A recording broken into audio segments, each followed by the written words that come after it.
చెప్పేసి మేము దుడ్లు పోసి మేము కొనుక్కొని వాళ్ళకేంది సార్ మేము ఇసిపెట్టేది? మాకెప్పుడు న్యాయం జరిగేది? మేము ఎన్నాళ్ళని మమ్మల్ని ఎక్కువ చూడడం లేదు సార్. మమ్మల్ని ఎంత గిరిజనులు అంటే మమ్మల్ని ఊరు బయటకు నూకలని చూస్తున్నారే కానీ అంత హీనంగా మాట్లాడుతున్నారు.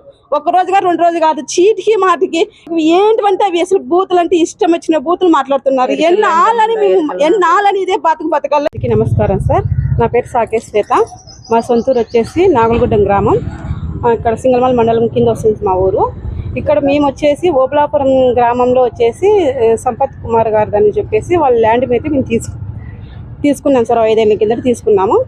5 ఏళ్ళ నుంచి ఇప్పుడు వరకైనా కూడా మాకు ఆ ల్యాండ్ లేకపోయేకి అవకాశం అయితే మాకు ఇవ్వట్లేదు సార్. అక్కడ ఉన్న ప్రజలంతా ఏమంటే మేము తక్కువ కులం, చీటికి మాటికి మేము పొలంలోకి వెళ్తుంటే మా భూమిలోకి మా మీద దాడి చేస్తున్నారు.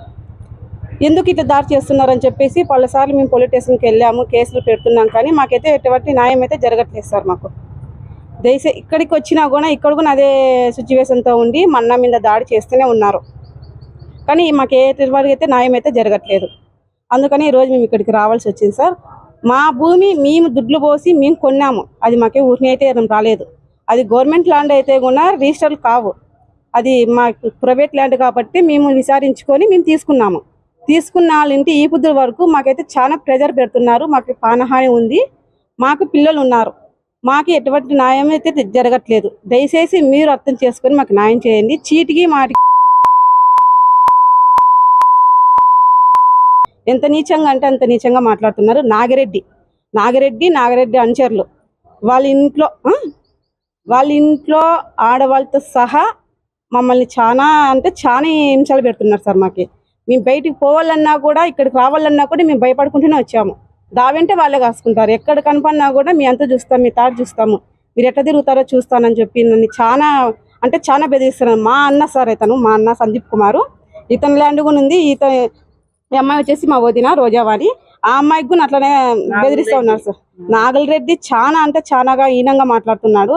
లేడీస్ అనుకోకుండా కూడా మేము నాగలరెడ్డి అని గారాన్ని మా మర్యాదని ఇస్తున్నాం, అక్క అని మర్యాద ఇస్తున్నాము, పెద్దమ్మని మర్యాద ఇస్తున్నాం. కానీ మా అమ్మతో సహా, మా వదినతో సహా, నాతో సహా, మా వదినతో సహా, పిల్లలతో సహా కూడా మాట్లాడుతున్నారే తప్ప కులం పక్క పెట్టేసి మాట్లాడట్లేదు సార్. మాటకు ముందే మీకేం మర్యాద ఇవ్వలేరు. మా దగ్గరికి వచ్చి పని చేసుకొని బతికి మీరు మమ్మల్ని ప్రశ్నిస్తారా? మీరు మా ఇంటి పక్కన వచ్చి పొలం కొంటారా? మీకేం రైట్స్ ఉన్నాయని మాట్లాడుతున్నారు. ఇప్పుడు పోలీస్ స్టేషన్ ఇచ్చాం సార్. ఇంకొకటి, మమ్మల్ని కులం పెట్టించడానికి అతనికి ఏం రైట్స్ ఉన్నాయి? అది మాకు ఫస్ట్ ఆల్కి అది కావాలా. కులం ఎందుకు అడ్డం పెట్టుకుంటున్నారు? మమ్మల్ని ఎందుకు టార్చర్ పెడుతున్నారు? వాళ్ళకి మమ్మల్ని మీరు సేవ చేయగలుగుతారా? చేయండి. లేదా తల్లి పిల్లలందరం వచ్చి ఇక్కడే ఏమన్నా చచ్చిపోమంటే కూడా ఇప్పుడే ఈ స్థలంలోనే మేము సూసైడ్ చేసుకునే రెడీగా ఉన్నాం. నాకు 2 పిల్లలు, మా అన్నకు 4 పిల్లలు. ఈ విషయం మీద తహసీల్దార్ హైకోర్టు ఆర్డర్ బేస్ చేసుకొని, నా పేరు సందీప్ కుమార్, ఎరికల సంఘం రాష్ట్ర జాయింట్ సెక్రటరీగా నేను ఉన్నాను. నేను రాష్ట్ర నాయకుడిని అనిపించుకొని కూడా పదం వాడుతున్నాడు. కానీ నాగలరెడ్డి అనుచరులు ప్రతాప్, భాస్కరు, రవి, లక్ష్మీదేవి ప్లస్ ఈ శివయ్య, జయచంద్ర రెడ్డి వాళ్ళ బ్రదరు ప్లస్ వీళ్ళంతా కూడా గతంలో కూడా నా మీద దాడి చేసినారు. నా మీద దాడి చేస్తూ ఉంటే గతంలో కూడా 4 సంవత్సరాల నుండి వీరి మీద గాలదిన PS లో ఎన్నో దఫాలుగా ఫిర్యాదు చేస్తే కూడా కిరణ్ కుమార్ రెడ్డి SI గారు ఉన్నప్పుడు ఏదో కాంప్రమైజ్ కింద రాజీ చేసుకుంటూ పోతున్నాడు. ఎవిడెన్స్ వీడియోస్ కూడా ఇస్తా. నాగులరెడ్డి వాళ్ళకైతే చాలా దురుసుగా మా అమ్మని, మా భార్యని, నా చెల్లెల్ని, వీళ్ళందరినీ దురుసుగా చాలా హీనంగా మాట్లాడింది. ఆ భాష అనేది నేను లాంగ్వేజ్ చెప్పలేను. నాగులరెడ్డి భార్య అట్లే మాట్లాడుతుంది. వాళ్ళకి మేము ఏం చేసినామనేది, మేము వాళ్ళకి ఏమన్యాయం చేసినది మాకైతే తెలియదు. మేము NC సంపత్ కుమార్ దగ్గర ఓబులాపురం గ్రామంలో ఓబులాపురం సర్వే నెంబర్ 57లో మేము భూమి కొన్నాం. మేము భూమి కొనినప్పటి నుండి ఆయన నాగులరెడ్డి అనుచరులు, నాగులరెడ్డి భార్య, వాళ్ళ అక్క, వాళ్ళ అల్లుడు, వాళ్ళ బంధువర్గము, మిగతా వాళ్ళైతే ఎవరు లేదు. వాళ్ళు ఓసీ కులానికి చెందిన వారు కాబట్టి మా మీద STలు మేము ఎక్కువైతే వాళ్ళు ఉండారో వాళ్ళ ఇండ్ల దగ్గర మేము ఉండకూడదనే భావనతో ఇంతకంటే ఇంత దారుణంగా చేస్తున్నాడు. మా దగ్గర ఉన్నటువంటి పిల్లవాళ్ళు కానీ మా బాబాయ్ వాళ్ళు కానీ మాకు అడ్డు లేకపోతే మమ్మల్ని ఎప్పుడో చంపేస్తారు. అట్లా చేసుకుంటూ వస్తూ ఉంటే నేను హైకోర్టు పోయి ఆర్డర్ తీసుకొని వచ్చాం. మేము హైకోర్టు పోయి ఆర్డర్ తీసుకొని వచ్చిన తర్వాత ఎంఆర్ఓ గారు డీసెంట్ గా వచ్చినట్టు ఎంఆర్ఓ గారు ఆర్ఐ గారిని మండల సర్వేయర్ గారిని కలిస్తే వాళ్ళు ఫీల్డ్కు రావాలని చెప్పి వాళ్ళకి నోటీసులు ఇస్తే ఆ నోటీసులు కూడా వాళ్ళు గేదర్ చేయకోకున్నట్లా మళ్ళా ఎంఆర్ఓ మీదే దాడి చేయడానికి ఎంఆర్ఓకి వాళ్ళు వచ్చి అర్జీ రూపంలో ఇవ్వచ్చు కానీ ఎంఆర్ఓ మీదే దాడి చేయడము. మేము ఏమన్నా మీరు ఇట్లా చేస్తున్నారంటే మీ కథ ఏం మమ్మల్ని చంపడానికి కొట్టడానికి వాళ్ళు వస్తున్నారు. మాకంటే ప్రాణహాని కంటే ప్రాణం తీయడానికి వీడిని కొడితే ఇంకోనికి దిక్కు వస్తుంది, ఇంకోని కొడితే ఇంకోనికి వస్తుంది అని చెప్పి ప్రతి తూరి ఇదే మాటే ఇదే లాంగ్వేజ్ నాగులరెడ్డి అని చెల్లు చేస్తున్నారు. దీని మీద చర్య తీసుకోవాల్సిందిగా మీడియా ముఖంగా మిమ్మల్ని ప్రార్థిస్తున్నాను. రెవెన్యూ డిపార్ట్మెంట్ని వేడుకుంటున్నాను. పోలీస్ డిపార్ట్మెంట్ని పదేగా నేను కోరుకోవడం ఏమంటే వీరి మీద నేను ఎప్పుడు కంప్లైంట్ ఇవ్వడానికి వచ్చినా నువ్వు ఒక స్థాయిలో ఉండవనా, వద్దు, ఎందుకు ఇవన్నీ కాంప్రమైజ్ చేసుకుంటా పోండి అని చెప్పి ఇంతకుముందు పలు దఫాలుగా చెప్పినారు. ఇప్పుడు ఉన్నటువంటి సిఐ గారిని ఎస్ఐ గారిని అయితే ఇంతవరకు కలిసలేదు. నేను హైకోర్టు ఆర్డర్ ఉందని చెప్పి ఎంఆర్ఓ గారిని ఒక్కరినే కలిశాను. ఎంఆర్ఓ గారు కూడా రెస్పాన్సిబుల్ అయినందువల్ల ఫీల్డ్కి వస్తున్నారులే అని చెప్పి మేము కూడా ఆశించుకొని మేమంతా ఫీల్డ్ మీద ఉంటే వాళ్ళు వచ్చి ఇక్కడ దాడి చేయడానికి ఎంఆర్ఓ మీద దాడి చేయడానికో ప్లస్ ఎంఆర్ఓ మీద ఎంఆర్ఓ ఆఫీస్లోకి వచ్చి బల్ల గుద్ది ఛాలెంజ్ చేసి నీ దగ్గర పనికి మాలిన కొడుకు కూర్చుంటాడే వాడు నీకు ఎంత ఇస్తాడు, మేమెంత ఇల్లా, మాకు పని చేయి. నేను ఎంఆర్ఓ గారికి అయితే డబ్బులు ఇచ్చిండేది లేదు. నేను అమ్మ తల్లి నాకు ఎంఆర్ఓ గారు హైకోర్టు ఆర్డర్ ఉంది, ఆర్డర్ మీద మీరు నాకు ఏదైనా న్యాయం చేయండి అని చెప్పితే సరేలేండి అని చెప్పి మీకు న్యాయం చేస్తామని చెప్పి ఆర్ఐ గారు మండల్ సర్వేయర్ గారు ఎంఆర్ఓ గారు వాళ్ళకి నోటీసులు ఇచ్చి ఫీల్డ్కి రావాలని చూస్తే వాళ్ళు ఫీల్డ్కి వస్తే ఎక్కడ వాళ్ళ భాగవతం బయటపడుతుందనే ఉద్దేశంతో వాళ్ళని ఫీల్డ్కి రాకొనట్లా ఇక్కడ దురుసుగా ఎంఆర్ఓ ఆఫీస్ గాలదినాలో దురుసుగా ప్రవర్తించినారు. దాన్ని ప్రవర్తించిన దానికి వాళ్ళ హక్కులు వాళ్ళు ఏం చేసుకున్నా మాకు సంబంధం లేదు. మా మీద ఫీల్డ్లో పోతే మా మీద దాడి చేయడము ప్లస్ మా సిస్టర్స్ మీద మా అమ్మ మీద వీళ్ళు దాడి చేయడము ఇలా చేస్తున్నారు.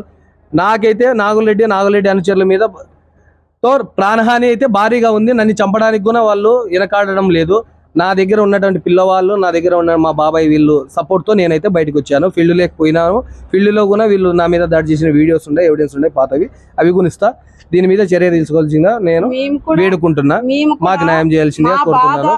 పోలీస్ డిపార్ట్మెంట్ నేను ఒక్కటే కోరుకుంటున్నాను. ఈయన అరాచకాలంటే అటు ఇటు కాకోకున్నట్లు చేస్తున్నాడు మా మీద. ఈయన కూడా ఇప్పుడు ఉన్నటువంటి ఇప్పుడు కట్టిన ఇండ్లు కూడా సర్వే నెంబర్ ఓబ్లాపురంలో 49 సర్వే నెంబర్లో ఈయన పోసిన సర్టిఫికేట్ హైకోర్టు ఆర్డర్ ఉంది. హైకోర్టు ఆర్డర్ని బేస్ చేస్తూ ఈయన డిపార్ట్మెంట్ పాత ఉన్నటువంటి ఎంఆర్ఓని భయభ్రాంతులు చేసినాడో లేకుంటే ఇంకా ఏం చేసుకున్నాడో తెలియదు. పోసిన సర్టిఫికేట్ తన భార్య పేరు మీద పోసిన సర్టిఫికేట్ తీసుకొని గవర్నమెంట్ ఇండ్లు ఆయన కట్టినాడు. గవర్నమెంట్ ఇండ్లు కట్టినది ఆయన కట్టాడు కానీ మేము అన్యాకుంటాం ఎవరిని ఎక్కడా కానీ మేమేం చేయలే. మేము ఎంతసేపు అన్నా మేము సంపాదించుకునేది 5 రూపాయలు 10 రూపాయలు సంపాదించుకొని కూడబెట్టుకున్న డబ్బుతో మేమైతే భూమి కొన్నాము. ఈయన మాదిరి సర్వే నెంబర్ 57లో కూడా ఈయన భార్య పేరు మీద పట్టా ఉంది, డి పట్టా క్యాన్సిల్ కాకనే మళ్ళీ 49లో ఒక పట్టా తీసుకున్నాడు. ఆ పట్టా 2 పట్టాలు ఆయన ఫేకే, ఆయన కట్టిన ఇండ్లు ఫేకే. మా మీద ప్రతి తూరి మా మీద దాడి చేస్తున్నాడు. ఇవన్నీ మేము చెప్పిన ఎవిడెన్స్తో సహా మేము ప్రూఫ్ చేయడానికి సిద్ధంగా ఉన్నాము. మేము ఏమి చేసినాము అనేది మాకు తెలిసి మేము 2021 నుండి మేము హైకోర్టు నుండి ఆర్డర్ల మీద ఆర్డర్లు తెచ్చుకుంటూ ఉన్నాము.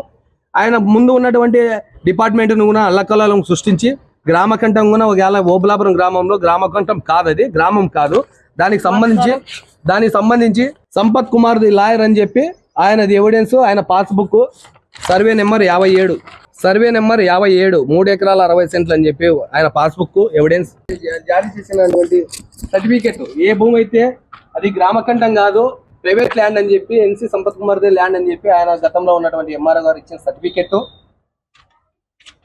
ఆ సర్టిఫికెట్ తో పాటు ఇంకో సర్టిఫికెట్ ఇచ్చాడు ఆయన ఎంఆర్ఓ గారు. ఆయనదే భూమి అని చెప్పి 1B ఆడంగల్ ఉంది. 1B ఆడంగల్ మళ్ళా 1B ఆడంగల్. దీని తర్వాత నాగులరెడ్డి అనుచరులు గతంలో ఉన్నటువంటి ఎంఆర్ఓ గారితోనే ఈ రకంగా రికార్డు మార్చినారు. ఈ రకంగా మారుస్తూ గతంలో ఉన్న ఎంఆర్ఓ గారు మీకు దీనిపైన ఏ విధమైన తీర్పునిచ్చారు? గతంలో ఉన్నటువంటి ఎంఆర్ఓ గారు నాగులరెడ్డి అనుచరులకు భయభ్రాంతులకు గురి చేసిన చేస్తుంటే నాగులరెడ్డి అనుచరులకు గురి చేస్తుంటే ఈ సమస్య ఎందుకులేని చెప్పి ఆమె గ్రామకంఠం అని చెప్పి డైక్లాట్లో లేకపోయినా కూడా ఆమె వచ్చి 4 ఫోన్లు పెట్టి వచ్చింది. మా భూమిలో 4 ఫోన్లు పెట్టి వచ్చింది. ఆ ఫోన్లు తొలగించడానికి ఇప్పుడు ఉన్నటువంటి ఎంఆర్ఓ గారికి హైకోర్టు ఆర్డర్ మీద మేము అర్జీ పెట్టుకున్నందువల్ల ఎంఆర్ఓ గారు ఫీల్డ్కి వస్తామని ఆలోచన చేసి మాకు న్యాయం చేస్తామని చెప్పి మాటిచ్చింది. ఇప్పుడు ఉన్నటువంటి ఎంఆర్ఓ గారు మాటిచ్చినందువల్ల ఫీల్డ్కి రావాలని చూస్తే రానీకపోయి నాగులరెడ్డి అనుచరులు ఇబ్బంది పెడుతున్నారు. ఆల్రెడీ 2022 సంవత్సరంలో తహసీల్దార్ గారు మరియు ఆర్ఐ గారు మరియు సర్వేయర్ ముగ్గురు కలిసి సర్వే చేసి అది గ్రామ కంఠమని నిర్ధారించి 1B అడంగులు కూడా ప్రొవైడ్ చేశారని వాళ్ళు తెలియజేస్తున్నారు. దీనికి ముఖ్య ఉద్దేశం ఏమంటారు? ఇది తహసీల్దార్ వారు చేసిన తప్పిదం అంటారా, లేకుంటే అసలు నిజమేమిటి? ఇదైతే నాకు తెలిసి అయితే నాగులరెడ్డి అనుచరులు భయభ్రాంతులను గురి చేసి ఎంఆర్ఓ ఆఫీస్లో ఉన్నటువంటి సిబ్బందిని, ఎంఆర్ఓ గారిని, అప్పుడు ఉన్నటువంటి ఎంఆర్ఓని ఫీల్డ్కి తోలుకొచ్చారు. ఆ రోజు కూడా ఎంఆర్ఓ గారిని మేము క్వశ్చన్ అడిగినాం, మీడియా మిత్రులు మీరు ఏమడుగుతున్నారు? అదే అమ్మ మేడం గారు మీరు వచ్చి గ్రామకంఠం అని చెప్పి పెడుతున్నారు కదా, ఇది 1B అడంగలు క్రియేట్ చేస్తున్నారు కదా, మాకు ఒక 1B అడంగలు ఒక కెచ్ ఇవ్వండి, మాకు ఇది రికార్డెడ్గా మేము కొన్న భూమి అని చెప్తే మీరు ఆఫీస్కి రండి మీకు ఇస్తామని చెప్పి మోసం చేస్తూ కాలం గడిపేశారు. మాకు ఎటువంటి న్యాయం చేయలేదు. మీకు ఏదన్నా ఉంటే కోర్టుకు పోయి తీసుకోండి అని చెప్పినారు. కోర్టుకు పోయినాం, మేము కోర్టు నుండి ఆర్డర్ తెచ్చుకున్నాం. 2022లో కోర్టు ఇంజక్షన్ ఆర్డర్ ప్రొవైడ్ చేసింది. అదే 2022లోనే తహసీల్దార్ కార్యాలయం నుంచి 1B అడంగులు ఇది గ్రామ కంఠం అని నిర్ధారించి కూడా తెలియజేయడం జరిగింది. 2022 నుంచి 2025 వరకు దాని మీద ఎవరైనా ఎటువంటి స్పందన ఇవ్వలేదా? మీరు దాని మీద దృష్టి పెట్టలేదు? మేము పలు దఫాలుగా దృష్టి పెడుతూనే ఉన్నాము. జిల్లాలో ఉన్నటువంటి కలెక్టర్ గారికి స్పందనలో ఒక 10 అర్జీల వరకు ఇచ్చాము. ఎస్టీ కమిషనర్ గారికి కూడా అర్జీలు ఇచ్చాము. ఎస్టీ కమిషనర్ కూడా గ్రామంలో ఓబలాపురం మండలంలో గ్రామంలో ఉన్నటువంటి ల్యాండ్ అది ప్రైవేట్ ల్యాండ్, వాళ్ళకి న్యాయం చేయండి ఎస్టీలకి అని చెప్పి కమిషనర్ కూడా మాకు లెటర్ పంపించాడు ఎంఆర్ఓ గారికి. ఉషశ్రీ ఎంఆర్ఓ గారు ఉన్నప్పుడు పలుదఫాలుగా జాయింట్ కలెక్టరు, ఆర్డీఓ, కలెక్టర్ గారు అందరూ పలుదఫాలుగా పంపించినా కూడా ఏమి న్యాయమో మాకు జరగలేదు. గత ఎంఆర్ఓ గారు చేసిన చిన్న తప్పిదం వల్ల సామాన్య ప్రజలు ఇబ్బంది పడాల్సి వస్తుంది. అవును, అది అయితే వాస్తవం. గతంలో ఉన్నటువంటి సర్వేరు, ఈ రోజు ఉన్నటువంటి సర్వేరు ఒక్కరే. ఆ రోజు కూడా మేడం గారు ఏం చెప్పారంటే ఇది గ్రామము కంఠము గ్రామము అని చెప్పలేదు, వీటి వరకు గ్రామం అని చెప్పి రికార్డులో ఉంది. గ్రామము అనేది వేరే, గ్రామ కంఠం అంటే వేరే, 2 వర్డ్స్ వస్తాయి. అది నాకు తెలియదు. గ్రామము అంటే గ్రామ కంఠంలో కూడా రిజిస్ట్రేషన్ వాల్యూ ఉండేటువంటి సైట్లు ఉంటాయి, అన్నీ ఉంటాయి, డీ పట్టాలు ఉంటాయి. మేము ఆ ఎంఆర్ఓ ఇప్పుడు ఉన్నటువంటి మండల సర్వేను ఏమడిగినామంటే గ్రామంలో ఉన్నటువంటి మా భూమికి గ్రామంలో ఉన్నని మేడం మా భూమి ఏదో చూపిండి అని చెప్పి మా రికార్డెడ్గా రిజిస్ట్రేషన్ పత్రాలు చూపిస్తామని చెప్పారు మేడం గారు.